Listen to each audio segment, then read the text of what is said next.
സാധാരണയായി നമ്മളുടെ സംഭാഷണങ്ങളിലും ഒക്കെ കഴിഞ്ഞ കുറച്ചു നാളായി തികട്ടി വരുന്ന ഒരാശയമുണ്ട്. അത് മാധ്യമങ്ങളാവട്ടെ, സാമൂഹ്യ മാധ്യമങ്ങളാവട്ടെ, അല്ല എന്നുണ്ടെങ്കിൽ ഇന്റർപേഴ്സണൽ, ഇന്റർ ഗ്രൂപ്പ് സംവാദങ്ങളാവട്ടെ, ചർച്ചകളാവട്ടെ, ഒരുപക്ഷെ അതിൽ പ്രതീക്ഷിക്കുന്ന രീതിയിലുള്ള, ആര് പ്രതീക്ഷിക്കുന്നു എന്ന ചോദ്യം അവിടെ ബാക്കി നിൽക്കുന്നുണ്ട്, അല്ലെങ്കിൽ പ്രതീക്ഷിക്കപ്പെടുന്ന രീതിയിലുള്ള മര്യാദകൾ, പ്രതീക്ഷിക്കപ്പെടുന്ന രീതിയിലുള്ള അന്യോന്യ ബഹുമാനം, അത്തരത്തിലുള്ള ഒരു സഹജീവി ബോധം എന്ന് പറയുന്നത് പൂർണ്ണമായി നഷ്ടപ്പെട്ടിട്ടുണ്ടോ എന്നൊരു ചോദ്യം. സാമൂഹിക മാധ്യമങ്ങൾ നോക്കുകയാണെങ്കിൽ, നമുക്ക് ഫേസ്ബുക്ക് പോലെയുള്ള ഒരു മാധ്യമം നോക്കുകയാണെങ്കിൽ, ആരെങ്കിലും ഒരാൾ എന്തെങ്കിലും അഭിപ്രായം പ്രകടിപ്പിക്കുന്നു, അത് പ്രകടിപ്പിക്കാനുള്ള ഇടമാണ് ആ സ്ഥലം എന്ന രീതിയിൽ പ്രകടിപ്പിക്കുന്നു. തൊട്ടു പിന്നാലെ അതിൻ്റെ കീഴിൽ അയാളെയും അയാളുടെ പിതൃക്കളെയും പിന്നെ വരാനിരിക്കുന്ന തലമുറകളെയും അയാളുടെ സമൂഹത്തെയും കുടുംബത്തെയും ആരെയൊക്കെ സാധ്യമാണോ അവരെയൊക്കെ പുലഭ്യം പറയുന്ന രീതിയിലുള്ള അത്ര വയലന്റ് ആയിട്ടുള്ള, അഗ്രസീവ് ആയിട്ടുള്ള, ഒബ്സീൻ എന്ന് പറയാവുന്ന രീതിയിലുള്ള നിരീക്ഷണങ്ങളും കമന്റുകളും വരുന്നു. ഈ ആദ്യത്തെ കമന്റ് ഇടുന്ന വ്യക്തി എന്നാൽ പലപ്പോഴും നിശബ്ദൻ അല്ലെങ്കിൽ നിശബ്ദയായിരിക്കുന്നുമില്ല.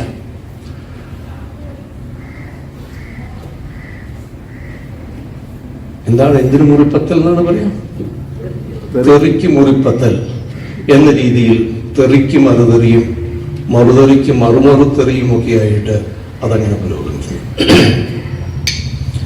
ആദ്യമുണ്ടായിരുന്ന വിഷയം എന്താണ് എന്നത് തന്നെ പാടെ അവഗണിക്കുന്ന രീതിയിൽ ഇത്തരമൊരു സംസ്കാരം നമുക്ക് ഫേസ്ബുക്കിലും പലപ്പോഴും നമ്മുടെ കമ്മ്യൂണിറ്റി ഗ്രൂപ്പ്സായ വാട്സാപ്പ് ഗ്രൂപ്പുകളിലും, അത് സ്കൂൾ ക്ലാസ്മേറ്റ് ഫാമിലി ഗ്രൂപ്പുകളിലുമൊക്കെ ഇത്തരമൊരു സംസ്കാരം വളരെ അഗ്രസീവായ, അന്യോന്യ ബഹുമാനത്തിന്റെ സൂചന പോലുമില്ലാതെ തമ്മിലുണ്ടായിരുന്ന ബന്ധങ്ങളോ അല്ലെങ്കിൽ തമ്മിലുണ്ടായിരുന്ന അടുപ്പങ്ങളോ പൂർണ്ണമായി അവഗണിച്ചുകൊണ്ടുള്ള ഒരുതരം പ്രതികരണ സംസ്കാരം. ഒരു നിലയ്ക്ക് നമ്മൾ നോക്കുകയാണെങ്കിൽ ഇതിനകത്ത് അനോണിമിറ്റിയുടെ ഒരു ഘടകമുണ്ടോ നമുക്ക് ആലോചിക്കാം, പ്രത്യേകിച്ച് ഫേസ്ബുക്ക്, ട്വിറ്റർ മുതലായ മാധ്യമങ്ങളിൽ. കാരണം എനിക്ക് ഒട്ടും അറിയാത്ത ഒരു വ്യക്തിയുടെ ഒരു പോസ്റ്റിന്റെ കീഴിലായിരിക്കും ഒരുപക്ഷെ ഞാൻ ആര് എന്നറിയാൻ പോലും അനുവദിക്കാതെ ചിലപ്പോൾ ഫേക്ക് ഐഡികളിൽ നിന്നായിരിക്കാം, അനോണിമസ് ഐഡികളിൽ നിന്നായിരിക്കാം, അല്ല എന്നുണ്ടെങ്കിലും ശരിക്കുള്ള ഐഡി ആണെങ്കിലും നേരിട്ടറിയില്ല, നേരിട്ട് പരിചയമില്ല എന്ന് പറയുന്ന ഒരു സംരക്ഷണ വലയത്തിൽ നിന്നുകൊണ്ടാണ് ഇത് പറയുന്നത് എന്ന് പരിഗണിക്കാം. പക്ഷെ അങ്ങനെ നോക്കുമ്പോഴും അത് വളരെ ചുരുങ്ങിയ എണ്ണം മാത്രമേ ഉള്ളൂ എന്നതാണ് സത്യം. പലപ്പോഴും സ്വന്തം ഐഡികളിൽ നിന്നുകൊണ്ട് തന്നെ പരിചയമുള്ളവരാണെങ്കിലും അന്യോന്യമുള്ള ഈ ഭള്ളുവിളി എന്നത് അതിഭീകരമായിട്ട് മാറുകയും ചെയ്യുന്നുണ്ട്.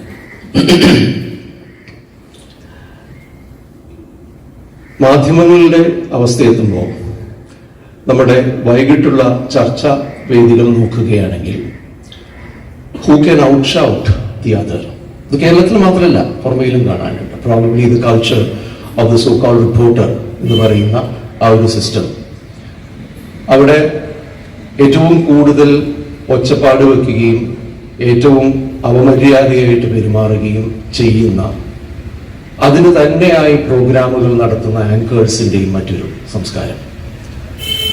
മറ്റൊരു നിലയ്ക്ക് നോക്കുകയാണെങ്കിൽ our airways or private times are so filled with words and images of aggression and violence. That may not be graphic violence, probably not even intimations of actual violence, but violence nonetheless, in the sense that there is always an ongoing battle of agonistics, of antagonism that seems to mark most of the discourses in the public, in the semi-public, and in the very private domains too. When I speak of private, I am speaking of familial or class-based, I mean, not class-based in the Marxian sense, in terms of classmates, etc., smaller groups, and even among friends in an interpersonal level. ഇത്തരമൊരു സംഗതിയിലാണ് പലപ്പോഴും നമ്മുടെ ഭാഷണങ്ങൾ, നമ്മുടെ പൊതുമണ്ഡലം എന്ന് പറയുന്നത് വളരെ അൺസിവിൽ ആയിട്ട് മാറിയിട്ടുണ്ട്, മര്യാദ കെട്ടതായിട്ട് മാറിയിട്ടുണ്ട് എന്ന രീതിയിലുള്ള ചിത്രീകരണങ്ങൾ വരുന്നത്. അതൊരു പരാതിയായിട്ടോ ഒരു ദുഃഖകരമായ വസ്തുതയായിട്ടോ നമ്മൾ പലപ്പോഴും അന്യോന്യം അതിനെക്കുറിച്ച് പറയാറുണ്ട്. അപ്പോൾ പലപ്പോഴും അതിൽ തിരിച്ചു ചോദിക്കാറുള്ള ചോദ്യം, അത് ഒരു സവർണതയുടെ മുൻപ് ലഭ്യമായിരുന്ന ചില പ്രിവിലേജുകളുടെ നഷ്ടം ആകുന്നതിൻ്റെ ഫലമായും, അല്ല എന്നുണ്ടെങ്കിൽ അധികാരത്തിലുണ്ടായിരുന്നവർ അധികാരം നഷ്ടപ്പെട്ടു കഴിഞ്ഞപ്പോൾ ലഭിച്ചു വന്നിരുന്ന ആനുകൂല്യങ്ങൾ നഷ്ടപ്പെട്ടു കഴിഞ്ഞപ്പോൾ അവർ നടത്തുന്നതോ അവർക്ക് നേരെ നടത്തുന്നതോ ആയ പ്രതികരണങ്ങളല്ലേ ഇവ എന്നും അവ സ്വാഭാവികമല്ലേ എന്ന ചോദ്യവും ചോദിക്കപ്പെടുന്നുണ്ട്. തൽക്കാലം അതവിടെ നിൽക്കട്ടെ, ആ ചോദ്യത്തിലേക്ക് നമുക്ക് തിരിച്ചു വരാം. പക്ഷേ ഈ അൺസിവിൽ എന്ന് പറയുന്ന ഒരു സങ്കല്പം ഉടനീളം നമുക്ക് കാണാൻ കഴിയുന്നുണ്ട്. അൺസിവിൽ എന്നതിനെ നമ്മൾ മലയാളത്തിൽ മര്യാദയില്ലാത്തത്, ഡീസൻ്റ് അല്ലാത്തത്, ഡീസൻ്റ് മലയാളമായി കഴിഞ്ഞല്ലോ, അപ്പോൾ ഡീസൻ്റ് അല്ലാത്തത്, മറ്റവനെ ബഹുമാനിക്കാത്തത്, ഇത്തരത്തിലുള്ള രീതിയിലാണ് അൺസിവിൽ എന്നതിനെ നമ്മൾ കാണുക. ഞാനിവിടെ ചെയ്യാൻ ശ്രമിക്കുന്നത് ഈ വാക്കുകളുടെ മൂലങ്ങളിലേക്ക് പോയി എന്താണ് ഇതുകൊണ്ട് യഥാർത്ഥത്തിൽ ഉദ്ദേശിക്കപ്പെടുന്നത്, ആ ചരിത്രം നോക്കുന്നതിലൂടെ ആ അർത്ഥ സൂചനകളുടെ മാറ്റങ്ങൾ നോക്കുന്നതിലൂടെ ഇന്നത്തെ അവസ്ഥയെക്കുറിച്ച് കുറച്ചുകൂടി ഒരു കാഴ്ച നമുക്ക് കിട്ടാൻ ശ്രമിക്കുമോ, സാധ്യമാണോ എന്ന ചോദ്യമാണ് ഞാനിവിടെ ശ്രമിക്കുന്നത്. ഉത്തരം നൽകാൻ ഞാൻ പറയുന്നില്ല, ആ ചോദ്യം ഉന്നയിക്കാനാണ് ശ്രമിക്കുന്നത്. സിവിൽ എന്നുള്ള വാക്ക് നമ്മൾ ഡീസൻസി, മര്യാദ, അൺസിവിൽ എന്നുള്ളത് ഇൻഡീസെന്റ് എന്ന രീതിയിൽ നമ്മൾ പരിഭാഷപ്പെടുത്തുന്നു, അർത്ഥം നൽകുന്നു. പക്ഷെ എന്താണ് ഈ സിവിൽ എന്നുള്ള വാക്കിന്റെ ഒറിജിൻ, അതിന്റെ തുടക്കം എന്താണ്? സിവിൽ എന്നുള്ള വാക്ക് വരുന്നത് സിവിസ് എന്ന ലാറ്റിൻ വാക്കിൽ നിന്നാണ്. സിവിസ് എന്നത് സിറ്റിസൺ, പൗരൻ എന്ന അർത്ഥത്തിലാണ് ലാറ്റിനിൽ ആദ്യം ഉപയോഗിക്കപ്പെടുന്നത്. സിവിസ് പൗരൻ ആണെങ്കിൽ, സിറ്റിസൺ ആണെങ്കിൽ, ആ സിറ്റിസണുമായി ബന്ധപ്പെടുന്നത് എന്തോ അതെല്ലാം സിവിൽ ആണ്. അതിൽ നിന്നാണ് നമുക്ക് സിവിക്സ് ഉണ്ടാവുന്നത്, സിവിക് ഡ്യൂട്ടീസ് ഉണ്ടാവുന്നത്, സിവിക് റെസ്പോൺസിബിലിറ്റീസ് ഉണ്ടാവുന്നത് എന്ന രീതിയിൽ. ആ സിവിസ് എന്നുള്ള വാക്കിൽ നിന്ന് തന്നെയാണ് നമുക്ക് വളരെ പരിചിതമായ സിറ്റി എന്ന വാക്കും ഉണ്ടാവുന്നത്. യഥാർത്ഥത്തിൽ ഇതിന്റെ മൂലം എന്നത് ഒരു ആദി ഇൻഡോ യൂറോപ്യൻ ഭാഷയിലുള്ള ക്യൂബി എന്നുള്ള വാക്കിൽ നിന്നാണ്. അതിൽ ഇംഗ്ലീഷ് പഠിക്കുന്ന കുട്ടികൾക്ക് അറിയുണ്ടായിരിക്കും. വേർണർ ഗ്രിംസ് ലോ പ്രകാരം ഒരു ഷിഫ്റ്റ് ഉണ്ടായപ്പോൾ ക ശബ്ദമൊക്കെ പിന്നീട് ഷ ശബ്ദമായിട്ട് മാറുന്നതിൻ്റെ ഒരു ഷിഫ്റ്റ് ഇൻഡോ യൂറോപ്യനിൽ നിന്നും ലാറ്റിൻ അല്ലെങ്കിൽ ഇൻഡോ ജർമാനിക് ലാംഗ്വേജസിലേക്കും ലാറ്റിനൈറ്റ് ലാംഗ്വേജസിലേക്കും വരുമ്പോൾ ഉണ്ടായ ഒരു ഷിഫ്റ്റിനെ കുറിച്ച്. അതുകൊണ്ടാണ് ഖുബ്ജ എന്ന് പറയുന്നത് ഹംബ് എന്ന രീതിയിലേക്ക് മാറിയിരിക്കുന്നത്. ആ രീതിയിൽ ഇൻഡോ യൂറോപ്യനിൽ ഉണ്ടായിരുന്ന ഖീ അല്ലെങ്കിൽ ഖീവി എന്ന വാക്ക്, ആ വാക്കിനർത്ഥം ഒരിടത്ത് പാർപ്പ് നടത്തുക, ഒരിടത്ത് താമസിക്കുക, to settle, to inhabit in a place. ഞാൻ അതിൻ്റെ സംസ്കൃതം രൂപം നോക്കിയിട്ട് എനിക്ക് കിട്ടിയിട്ടില്ല, അതുകൊണ്ടാണ് ഞാൻ ഇത് ആദിബന്ധ കാര്യങ്ങളാണ് എന്ന് പറയുന്നത്. ഈ കീ എന്ന വാക്കിന് ഇൻഡോ യൂറോപ്യനിൽ കിടക്കുക എന്ന അർത്ഥമുണ്ട്. ഒരു മിനിറ്റ് ആലോചിച്ചു, നമ്മുടെ മലയാളത്തിലെ കിടക്കുക ഈ കീയായിട്ട് ബന്ധമുണ്ടോ? പക്ഷെ അത് തീർത്തും ദ്രാവിഡമായ ഒരു പദമാണ് കിടക്കുക എന്നതുകൊണ്ട് അതിൽ സാധ്യമല്ല എന്ന് ഞാൻ ആലോചിക്കുകയും ചെയ്യുന്നു.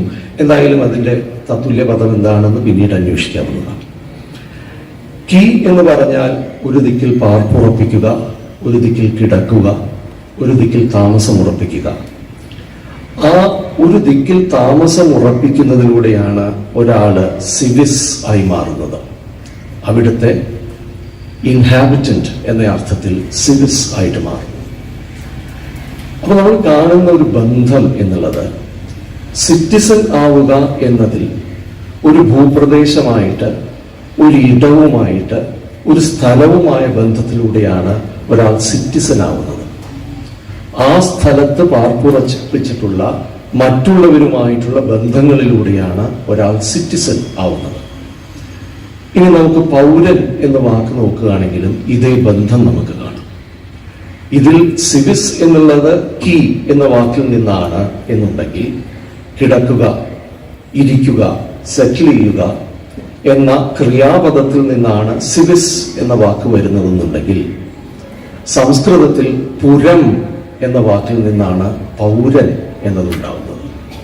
പുരം അവിടെയും അതെ ഒരു സ്ഥലമാണ്. ഗോവിന്ദാപുരം, അത്തരത്തിലുള്ള പുരങ്ങൾ കേട്ടിട്ടുണ്ടല്ലോ. പുരങ്ങൾ നഗരങ്ങളായിട്ടില്ല. അപ്പോൾ പുരങ്ങൾ എന്ന് പറയുന്ന സ്ഥലം എന്ന അർത്ഥത്തിലാണ് ഉപയോഗിക്കുന്നത്. പുരത്തിൽ നിന്നാണ് പൗരൻ ഉണ്ടാവുന്നത്. ഒരു പുരത്തിൽ വസിക്കുന്നവൾ. ഇന്നിപ്പോ പൗരി എന്ന വാക്ക് ഉപയോഗിച്ചു തുടങ്ങിയിട്ടുണ്ട്. ഒറിജിനലി പൗരി എന്നുള്ള സ്ത്രീലിംഗ പദം ഉണ്ടായിരുന്നില്ല. അപ്പോ ഒരു പുരത്തിൽ താമസിക്കുന്നവൻ, ഒരു സ്ഥലത്ത് താമസിക്കുന്നവൻ പൗരൻ എന്ന അർത്ഥത്തിൽ കാണുന്നു. എന്താണ് ഈ രണ്ട് വാക്കിന്റെയും സവിശേഷത എന്ന് ആലോചിക്കുമ്പോൾ, meanings and words and meanings come into formation in terms of relationships. ബന്ധങ്ങളിലൂടെയാണ് അർത്ഥങ്ങൾ നിർവചിക്കപ്പെടുന്നത്. ഇവിടെ പുരത്തിൽ നിന്നും പൗരനും സിവിസിൽ നിന്നും സിറ്റിയും ഉണ്ടാകുമ്പോൾ, അല്ലെങ്കിൽ സിവിക്കും സിവിലും ഒക്കെ ഉണ്ടാവുമ്പോൾ, അവിടെ നിർണയിക്കപ്പെടുന്ന ബന്ധം ഒരു സ്പേഷ്യൽ ബന്ധമാണ്. അത് ഒരിടം, ഒരു സ്ഥലവുമായി ഒരു മനുഷ്യനുള്ള ബന്ധം, ആ ഇടത്തും സ്ഥലത്തും വസിക്കുന്ന മറ്റുള്ള ജീവികളുമായിട്ടുള്ള ബന്ധം. മറ്റൊരു നിലയ്ക്ക് നമുക്കതിനെ ഒരു ഹൊറിസോണ്ടൽ ബന്ധമായിട്ട് കണക്കാക്കാം. ഒരേ ദിക്കിൽ താമസിക്കുന്ന കുറെ ആളുകൾ തമ്മിൽ ആ സ്ഥലത്ത് താമസിക്കുന്നു എന്ന സവിശേഷത കൊണ്ട്, അവിടുത്തുകാരാകുന്നു എന്ന സവിശേഷത കൊണ്ട് അവർ തമ്മിൽ നിർണയിക്കപ്പെടുന്ന ഒരു ബന്ധം. അതിലൂടെ ഒരാൾ പൗരനാവുന്നു, സിറ്റിസനാവുന്നു. നമ്മൾ പണ്ടത്തെ നാട്ടുകൂട്ടത്തെക്കുറിച്ച് ആലോചിച്ചാൽ മതി. അതിനകത്തൊക്കെ ഈ കോൺസെപ്റ്റ് ഓഫ് സിറ്റിസൺഷിപ്പ്, പൗരത്വം നമുക്ക് കാണാൻ പറ്റും. അല്ലെങ്കിൽ പണ്ടത്തെ പഞ്ചായത്തുകളൊക്കെ ഒരു സ്ഥലത്തുള്ള ആളുകൾ ഒരുമിച്ച് കൂടിയിട്ട് കാര്യങ്ങൾ നിർണ്ണയിക്കുന്ന, കാര്യങ്ങൾ ആലോചിക്കുന്ന, തീരുമാനങ്ങളിലെത്തുന്ന ഒരു പ്രത്യേക സമ്പ്രദായത്തിൽ ഈ ഒരു ഹൊറിസോണ്ടൽ ബന്ധമാണ് അവിടെ നിൽക്കുന്നത്. എന്താ ഞാൻ ഈ ഹൊറിസോണ്ടൽ എന്നതുകൊണ്ട് ഉദ്ദേശിക്കുന്നത് എന്ന് ചോദിച്ചാൽ, ആ ബന്ധങ്ങൾക്കപ്പുറം നിൽക്കുന്ന, അതിനു മുകളിൽ നിൽക്കുന്ന, അതിനുപരിയായി നിൽക്കുന്ന ഒരു അധികാരത്തിൽ നിന്നും, ഒരു പദവിയിൽ നിന്നും, ഒരു സാന്നിധ്യത്തിൽ നിന്നും ഉരുത്തിരിഞ്ഞു വരുന്ന ഒരു അസ്തിത്വമല്ല ഈ പൗരത്വം എന്ന് പറയുന്നത്. It is not derived from an entity, from a power, source of power, or from a presence from which the citizen or these people derive their identity. അവരുടെ സ്വത്വം എന്ന് പറയുന്നത്, അവരുടെ ആത്മം എന്ന് പറയുന്നത് അവർക്ക് മുകളിൽ നിൽക്കുന്ന ഒരു എൻറ്റിറ്റിയിൽ നിന്നും കിട്ടുന്ന ഒന്നല്ല. ഒരു കാര്യം കൂടി പറഞ്ഞാൽ അത് വ്യക്തമാവും.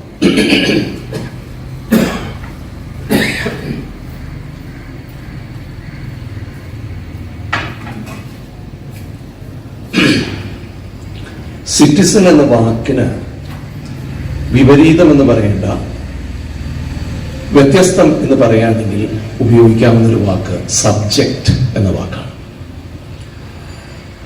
റോമ പട്ടണങ്ങളിൽ, ലാറ്റിനേറ്റ് പട്ടണങ്ങളിൽ അടിസ്ഥാനപരമായി വളരെ ഇടുങ്ങിയതോ പരിമിതമോ ആയിട്ടാണെങ്കിലും നിലനിന്നിരുന്ന ഒരു ജനാധിപത്യ വ്യവസ്ഥയ്ക്കകത്ത് ആ ജനാധിപത്യ സൗകര്യങ്ങൾ, ജനാധിപത്യപരമായ പ്രക്രിയയുടെ ഭാഗമാകുന്ന ആളുകളെയാണ് സിറ്റിസൻസ് ആയിട്ട് കണക്കാക്കുന്നത്. Now, of course, there were slaves there who were not part of the democratic system. They were never considered citizens. Citizens are those people who are integral to the democratic process and who contributed to the democratic process in a manner where they considered each one of them as equal to the other.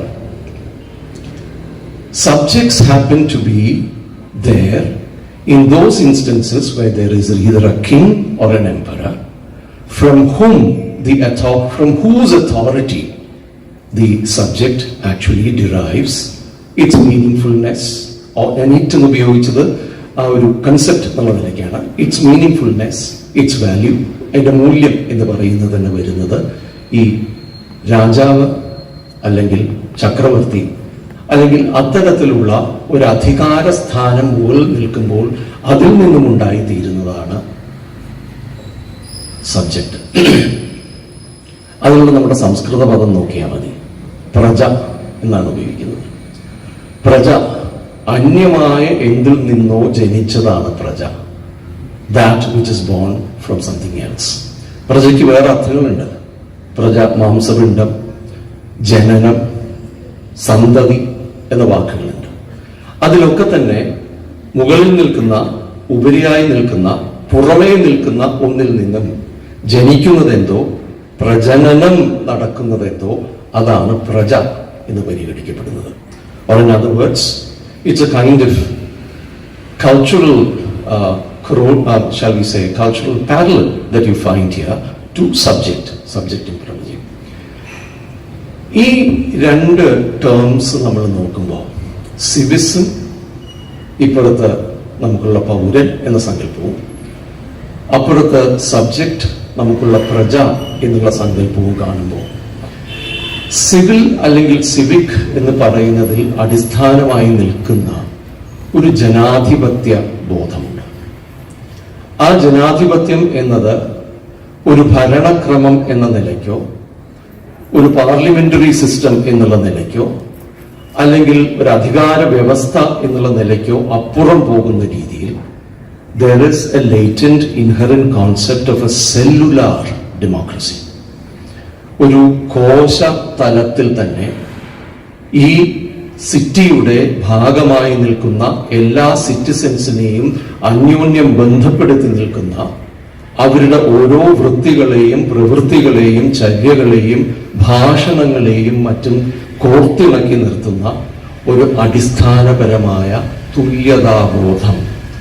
ആ തുല്യതാബോധത്തിൽ നിന്നും വരുന്ന സ്വാഭാവികമായ ഒരു ജനാധിപത്യ ബോധം, ഒരു പരസ്പര ബഹുമാനം, ഒരു equity, A sense of equity എന്ന് പറയുന്നത്.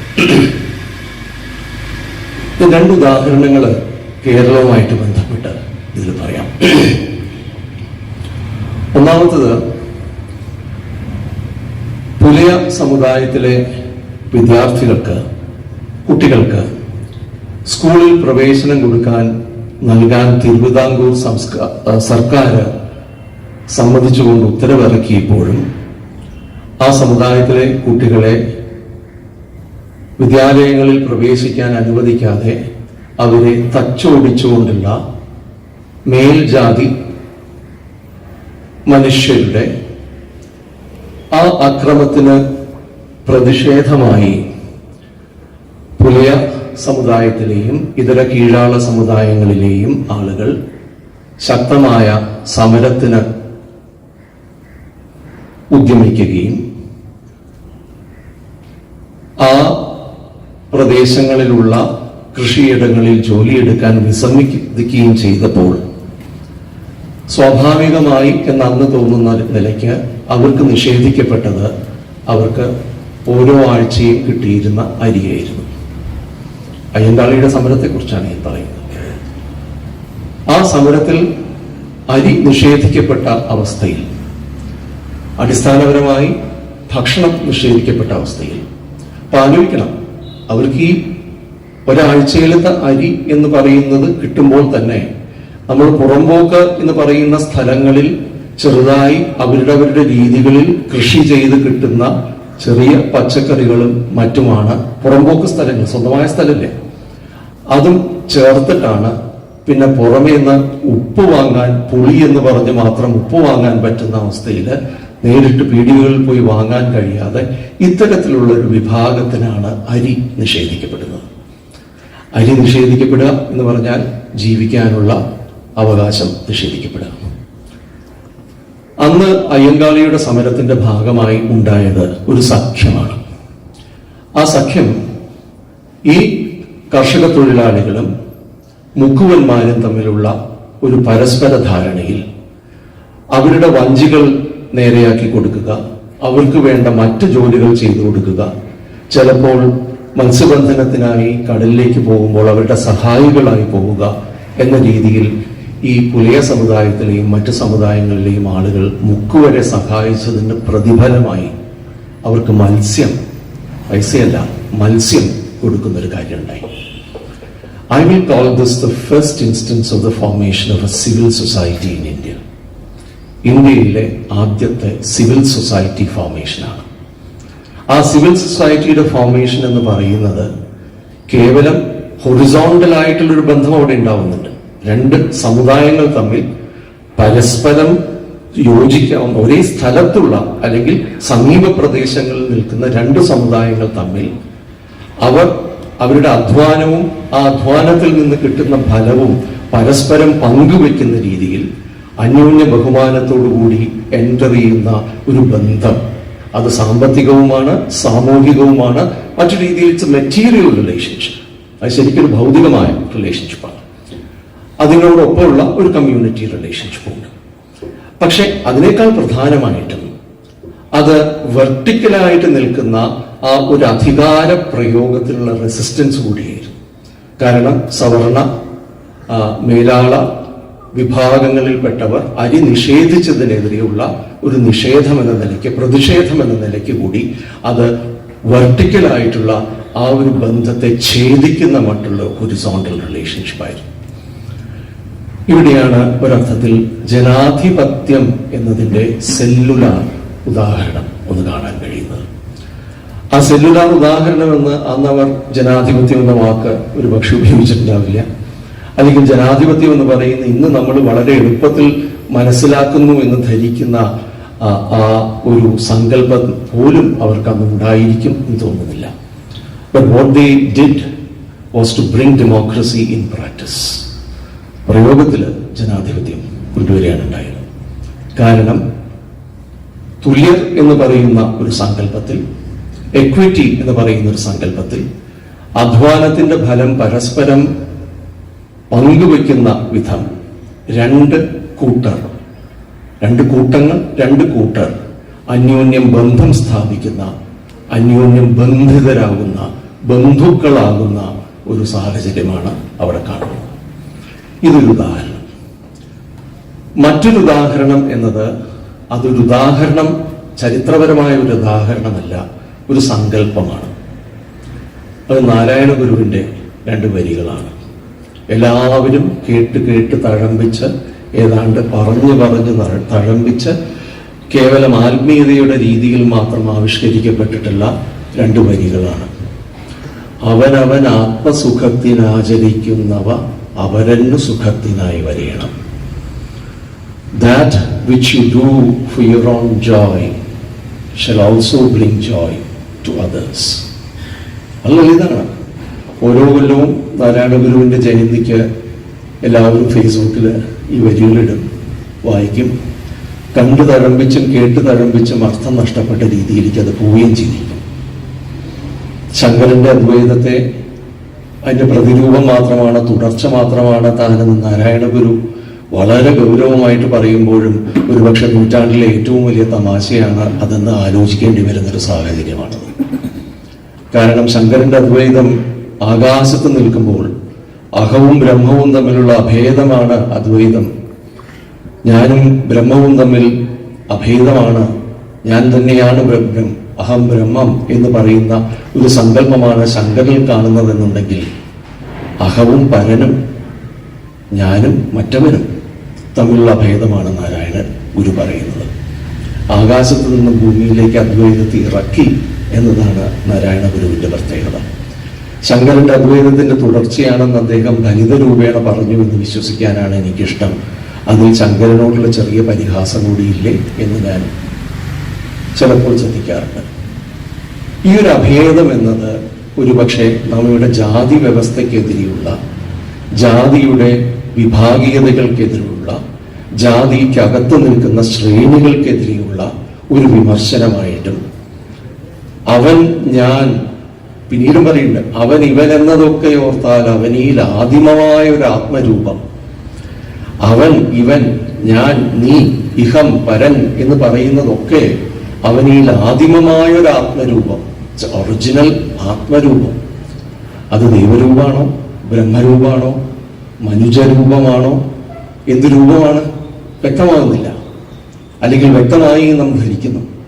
പലപ്പോഴും നാരായണ ഗുരുവിനെ പൂർണ്ണമായ ഒരു ആത്മീയതയുടെ കണ്ണാടിയിലൂടെ കാണുമ്പോൾ ഉണ്ടാകുന്ന വലിയ ദുരന്തങ്ങൾ നമ്മുടെ നാരായണ ഗുരു വായനകളിൽ ഉണ്ടായിട്ടുണ്ട് എന്ന് വലിയ സംശയമുണ്ട് എനിക്ക്. പക്ഷെ ഈ രണ്ടു വരികൾ, അവനവൻ ആത്മസുഖത്തിനാചരിക്കുന്നവ അപരന് സുഖത്തിനായി വരേണം എന്നീ പറയുന്ന രണ്ട് വരികൾ ഒരേ സമയം അവകാശം എന്ന് പറയുന്ന ബോധത്തെയും അതേസമയം പരന്റെ അവകാശം എന്ന് പറയുന്ന ബോധത്തെയും കൂട്ടിയിണക്കുന്ന ഒന്നാണ്.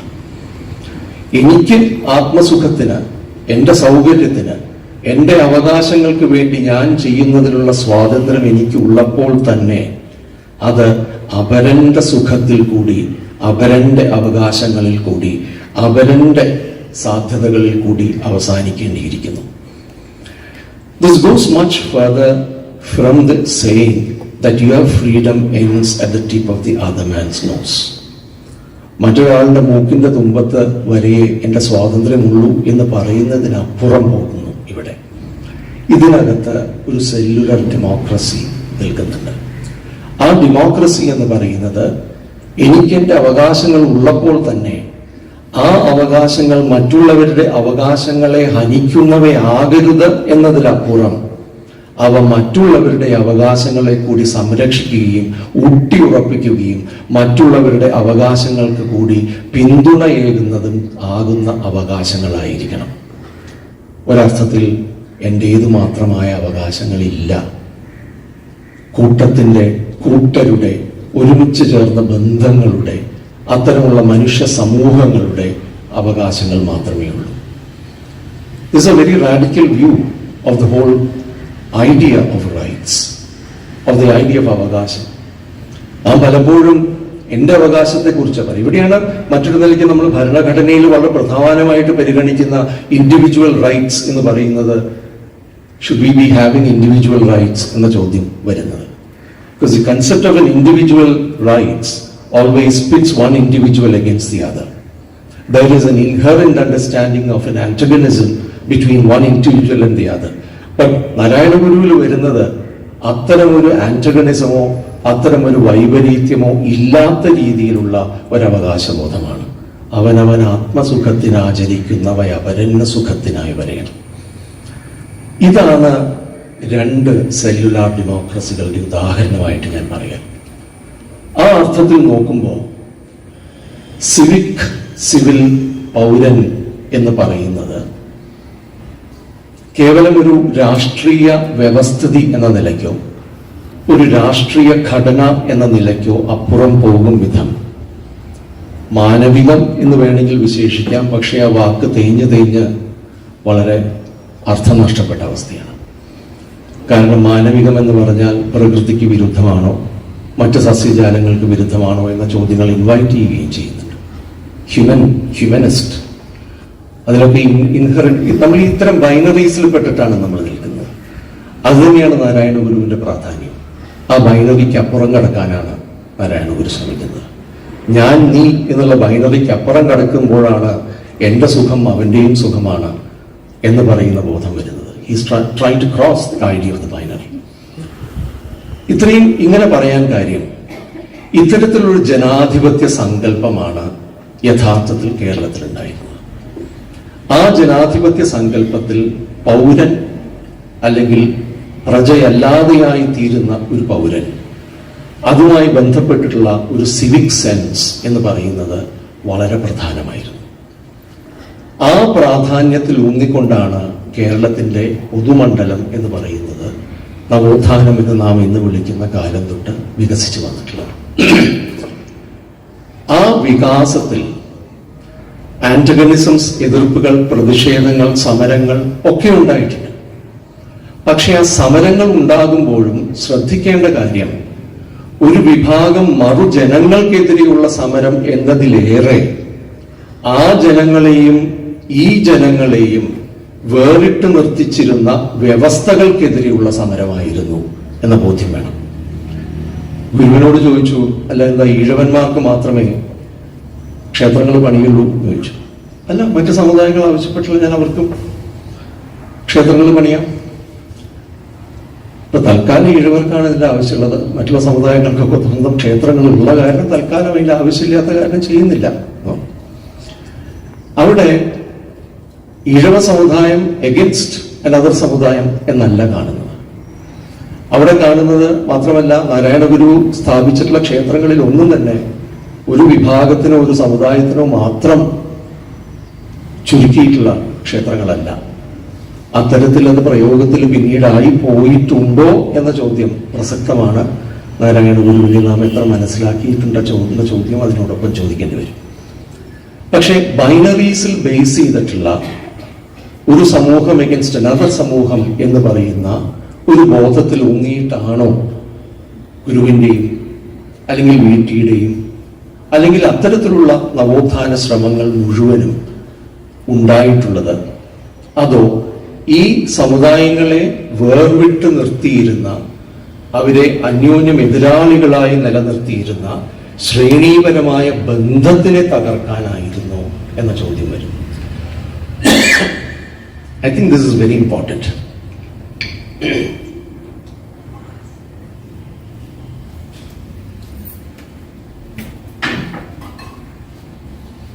ആ ഇമ്പോർട്ടൻസ് വരുന്നത് ഒരുപക്ഷെ ഗാന്ധി ചിന്തിക്കുന്നതിന് മുൻപ് തന്നെ ഒരു ഫിലോസോഫിക് സെൻസിൽ വളരെ നോൺ വയലന്റ് ആയിട്ടുള്ള സമരങ്ങളായിരുന്നു കേരളത്തിലെ സമരങ്ങൾ. നോൺ വയലന്റ് എന്ന് പറയുന്നത് violence to be described in terms of violence against other, മറ്റൊരാൾക്കെതിരെയുള്ള വയലൻസ് എന്ന് പറയുന്നതിൽ നിന്നും വഴിമാറി നിൽക്കുന്ന വ്യവസ്ഥയ്ക്കെതിരെയുള്ള, ആളുകളെ ശ്രേണികളായിട്ടും ജാതികളായിട്ടും വർണ്ണങ്ങളായിട്ടും ആണും പെണ്ണുമായിട്ടും വേർതിരിച്ചിരുന്ന, അതിലെല്ലാം കൃത്യമായ ഉയർച്ച താഴ്ചകൾ നിർണയിച്ചിരുന്ന ഒരു വ്യവസ്ഥയ്ക്കെതിരെയുള്ള സമരങ്ങളായിരുന്നു അവ. അതിന്റെ അന്തിമം ഫലം എന്നത് ഒരു സമുദായം മറ്റൊരു സമുദായത്തിന് മേൽ അധികാരം വീണ്ടെടുക്കുക, അല്ലെങ്കിൽ ഒരു അധികാരക്രമത്തെ മാറ്റി മറ്റൊരു അധികാരക്രമത്തെ കൊണ്ടുവരിക എന്നതായിരുന്നില്ല. മറിച്ച് അത്തരത്തിലുള്ള ശ്രേണീബദ്ധമായ അധികാര വ്യവസ്ഥയ്ക്ക് പകരം അടിസ്ഥാനപരമായ സെല്ലുലാർ ലെവലിലുള്ള ഒരു ജനാധിപത്യ ക്രമത്തിനുള്ള ഉദ്യമങ്ങളായിരുന്നു അവ. ഞാനിത് പറയുന്നത് വ്യക്തമാവുമെന്ന് തോന്നുന്നു. ചിലപ്പോൾ എനിക്ക് തന്നെ വ്യക്തമാവാത്തതുകൊണ്ടാണ് ചോദിക്കുന്നത്. കാര്യങ്ങൾ പൂർണ്ണമായിട്ട് അങ്ങനെ വ്യക്തമാക്കാനും പറ്റില്ല, വ്യക്തമാവുന്നില്ല എന്നുള്ള നിലയ്ക്കാണ് ഇത്തരം ചോദ്യങ്ങൾ ചോദിക്കുക. What I'm trying to propose here is a very simple proposition. And it may actually happen to be a case for providing a different paradigm of struggle. In the sense that the struggle is not to be seen as against another community, but as against a particular system, a structure of power, which induces two communities into different forms of servitude or unfreedom by being depicted one as superior and the other as inferior. Marks പറയുന്നൊരു കാര്യമുണ്ട്, വളരെ പ്രധാനമാണ്. ഈ വർഗ സമരത്തില് ഈ മുകളിലുള്ളവനും ഒരേപോലെ victim കൂടിയാണ് എന്ന് പറയുന്നൊരു സംഗതി പറയുന്നുണ്ട് മാർക്സ്. ട്രോട്സ്കി ചെയ്ത പ്രവൃത്തിയും ഇതിന് വളരെ തുല്യമാണ്. അദ്ദേഹത്തിന്റെ പേര് ട്രോട്സ്കി എന്നായിരുന്നില്ല. അദ്ദേഹത്തിന്റെ മറ്റൊരു പേരായിരുന്നു ജയിലിൽ കിടക്കുന്ന സമയത്ത് ഏറ്റവും ഭീകരമായി ഈ വിപ്ലവകാരികളോട് പെരുമാറിയ ഒരു ജയിൽ വാർഡന്റെ പേരായിരുന്നു ട്രോട്സ്കി. ഈ ട്രോട്സ്കി, നമുക്കറിയുന്നത് ട്രോട്സ്കി അദ്ദേഹത്തിന്റെ സഹ തടവുകാരോട് പറഞ്ഞു, നാളെ മുതൽ എന്നെ ട്രോട്സ്കി എന്ന് വിളിക്കൂ. എന്നിട്ട് തുടർച്ചയായി പറയുക, the kind Trotsky, the nice Trotsky, the gentleman Trotsky എന്ന് പറഞ്ഞുകൊണ്ട് എന്നെ ഇങ്ങനെ വിളിച്ചുകൊണ്ടിരിക്കുക, ഞാൻ അതേപോലെ പെരുമാറാം. അങ്ങനെ പിറ്റേ ദിവസം അത്തരത്തിലുള്ള ഒരു പ്ലേ ആക്ടിങ് തുടങ്ങി. ട്രോട്സ്കി എന്ന് പറയുന്ന യഥാർത്ഥത്തിലുള്ള ജയിൽ വാർഡന് പ്രാന്തായി. കാരണം അയാൾ സ്വയം ഡിഫൈൻ ചെയ്തിരുന്നത് അതുവരെ വളരെ സുപ്പീരിയർ ആയിട്ടുള്ള, ക്രൂവലായിട്ടുള്ള, ഇവരെയും കൂടെ അടിച്ചമർത്തുന്ന ഒരാളാണെങ്കിൽ അയാളുടെ മിറർ ഇമേജ് ആയിട്ട് ഇപ്പുറത്തൊരു വേറൊരു ട്രോട്സ്കി വരുന്നു, വളരെ ദയാലുവായ, വളരെ സഹാനുഭൂതിയുള്ള, വളരെ ജെന്റിൽമാൻ ആയിട്ടുള്ള ട്രോട്സ്കി. അദ്ദേഹത്തിന് ഭ്രാന്താവുകയും ഈ ട്രോട്സ്കി ആവുകയും ചെയ്തു എന്നൊരു കഥയുണ്ട്. ഇവിടെ അതെ ഈ ഇന്റർപേഴ്സണൽ ആയിട്ടുള്ള അല്ലെങ്കിൽ രണ്ട് വിഭാഗങ്ങൾ തമ്മിലുള്ള ആന്റഗണിസത്തിനെ ട്രാൻസെൻഡ് ചെയ്യുന്ന രീതിയിൽ ഒരു സ്ട്രക്ചറിനെ തന്നെ സബ്വേർട്ട് ചെയ്യുന്ന ഒരു സിസ്റ്റം കാണുന്നുണ്ട്. ഞാൻ പറയാൻ ശ്രമിക്കുന്നത് നമ്മുടെ പബ്ലിക് സ്ഫിയറിന്റെ ഫോർമേഷനിൽ അത്തരമൊരു സ്വഭാവമാണ് ഉണ്ടായിരുന്നത്. പക്ഷേ ഇന്ന് നാം കാണുന്ന പബ്ലിക് സ്ഫിയറിൽ എന്താണ് സംഭവിച്ചിട്ടുള്ളത്? ഇന്ന് കാണുന്ന പബ്ലിക് സ്ഫിയറിൽ ജനാധിപത്യം എന്ന ബോധം തന്നെ, അല്ലെങ്കിൽ ഡെമോക്രാറ്റിക് ആയിട്ടുള്ള ഐഡിയൽസ് എന്ന് പറയുന്ന അബോധം തന്നെ അടിസ്ഥാനപരമായി to pit one group of people against another group of people, to pit one community against another community, to pit one religion against another religion. വർഷങ്ങൾക്ക് മുൻപ് ടി.കെ. രാമചന്ദ്രൻ 70കൾ തൊട്ട് കേരളത്തിൽ ഉണ്ടായിട്ടുള്ള ഒരു അൾട്രാ കൺസർവേറ്റീവ് ബാക്ക്ലാഷിനെ കുറിച്ച് എഴുതലുണ്ടായിട്ടുണ്ട്. വളരെ ശക്തമായ, അതിശക്തമായ ഒരു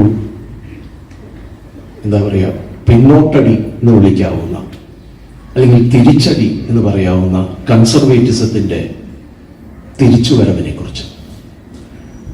അന്ന് ടി.കെ. രാമചന്ദ്രൻ പറഞ്ഞത്, നവോത്ഥാനത്തിന്റെ, നമ്മുടെ സാമൂഹിക പരിഷ്കരണം എന്ന് വിളിക്കണോ, സാമൂഹിക മാറ്റത്തിന്റെ ഫലങ്ങളായി കിട്ടിയിട്ടുള്ളത് പലതും നഷ്ടപ്പെട്ടുകൊണ്ടിരിക്കുന്നു എന്ന് മാത്രമല്ല, ടി.കെയുടെ വാക്കുകൾ കൃത്യമായിട്ട് കൂട്ടിയാണെങ്കിൽ, കുടത്തിലടച്ച് കടലിലെറിഞ്ഞ ദുർഭൂതങ്ങൾ പലതും തിരിച്ചു വന്നുകൊണ്ടിരിക്കുന്നതിന്റെ ഭീതിതമായൊരു ദൃശ്യമാണ് ടി.കെ. രാമചന്ദ്രൻ അവിടെ എഴുതിയത്.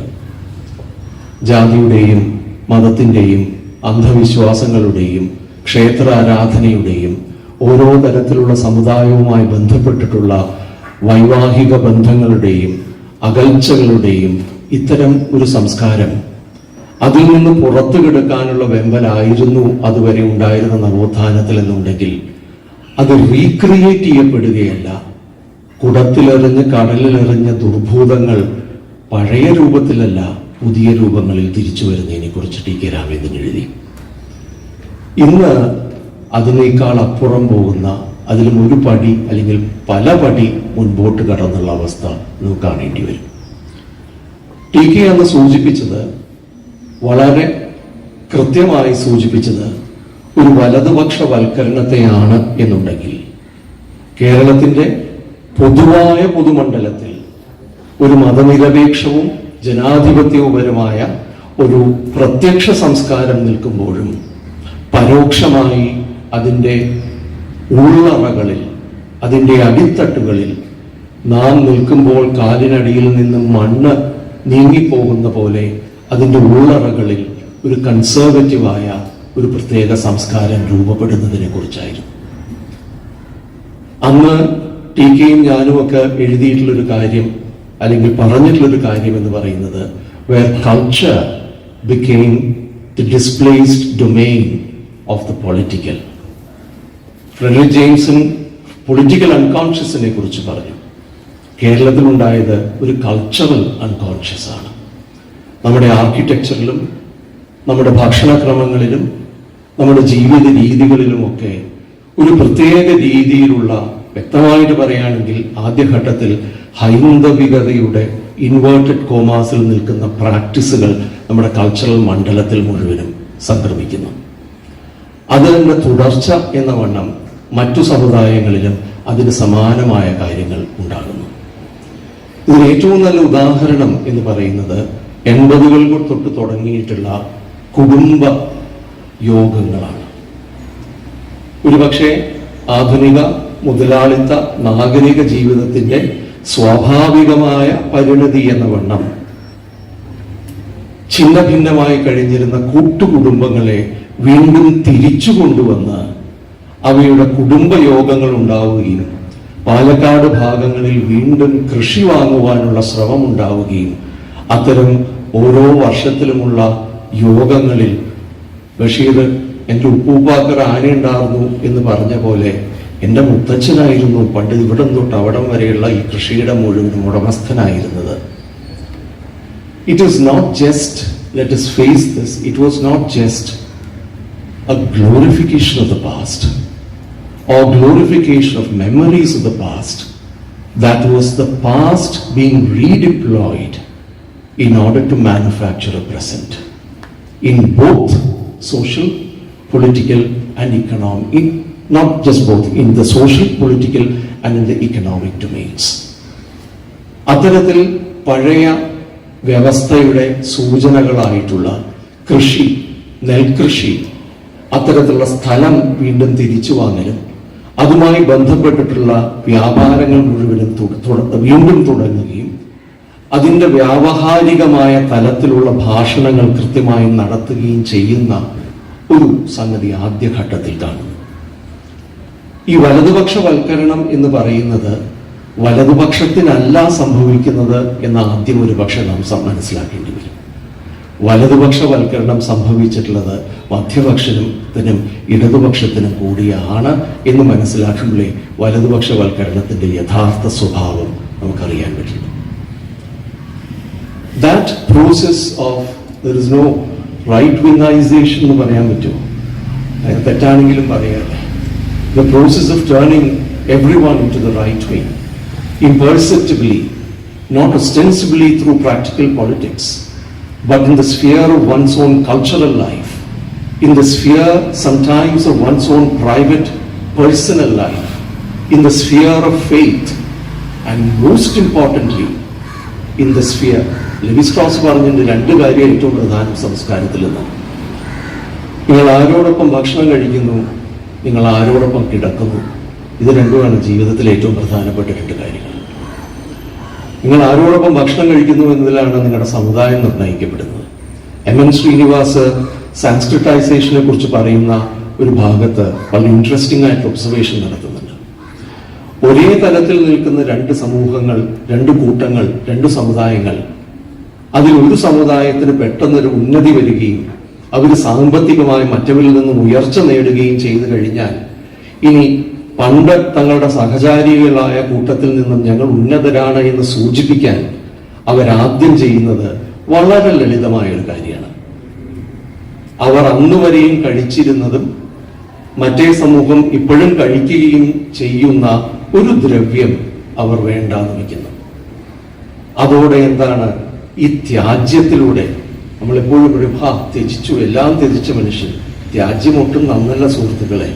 ത്യാജ്യം ത്യജിക്കുന്നത് അധികാരത്തിന് വേണ്ടിയിട്ടാണ്. ത്യാജ്യത്തിലൂടെയാണ് അധികാരം ഉണ്ടാവുന്നത്. മഹർഷികളാണ് ഒരു പക്ഷേ ഏറ്റവും വലിയ അധികാരികൾ. മഹർഷി